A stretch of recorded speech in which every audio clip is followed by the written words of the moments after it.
Wakati mwingine tunafanya kila kitu kwa ajili ya kuonekana. Tunachukua mkopo, tunakopa kwa marafiki, tunauza vitu vya nyumbani, yote kwa ajili ya sherehe. Lakini swali ni moja, je, hizi sherehe zinatujenga ama zinatubomoa? Leo tunazungumzia ukweli unaouma. Ukweli kuhusu sherehe ambazo zimegeuka kuwa mtego wa kifedha kwa familia nyingi za Afrika. Leo hii tutaangalia aina 5 za sherehe ambazo kwa mtu wa kipato cha chini si vema ukazizingatia. Namba 1, siku ya kuzaliwa. Keki ya 80,000, ukumbi wa 300,000, decorations za milioni 1 na mtoto ana miaka 2 tu. Anaelewa nini? Atakumbuka nini? Kwa nini tusiweke hiyo hela kwenye akaunti yake ya elimu iweze kuja kumsaidia baadaye katika masomo yake ama itakapotokea dharura ya aina yoyote? Namba 2, kitchen party na send off za gharama kubwa. Shindano la nani anafaa kuolewa.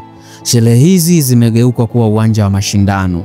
Ndugu wanachanga kwa kulazimishwa. Marafiki wanaambiwa usije mikono mitupu. Lakini baada ya harusi ndoa inaanza kwa mikopo. Namba 3, graduation za gharama kubwa. Kuvalia suti 50,000, kukodisha gari la kifahari, kupika pilau ya watu zaidi ya 200, lakini bado hana ajira, CV haijaandikwa, mtaji wa biashara haupo. Sherehe inapaswa kuwa mwanzo na si mwisho. Namba 4, baby shower na sherehe za jina la mtoto. Mjamzito anapewa zawadi nzuri, lakini mshereheshaji analipwa zaidi ya gharama ya kliniki. Mgeni wa heshima anakuja na gari la kifahari, lakini mama anazaa bila NHIF wala NSSF. Namba 5, sherehe ya kuzindua nyumba mpya ama housewarming. Umepata nyumba lakini umepoteza amani. Umemaliza kujenga au kununua nyumba. Badala ya kupumzika unafanya sherehe kubwa.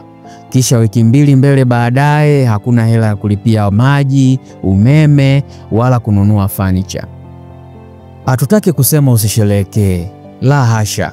Furaha ni muhimu. Kusherehekea ni asili yetu, lakini tufurahi kwa busara. Tusherehekee kwa kiwango cha uwezo wetu. Sherehe ya siku moja isiharibu maisha ya miaka 5. Hebu fikiria, kama pesa hizo zingetumika kwa elimu, biashara au hata akiba yako ya dharura, maisha yangebadilika. Tuanzishe kizazi kipya cha Afrika Mashariki, kizazi kinachopanga, kizazi kinachoweka kipaumbele kwenye maisha na si maigizo.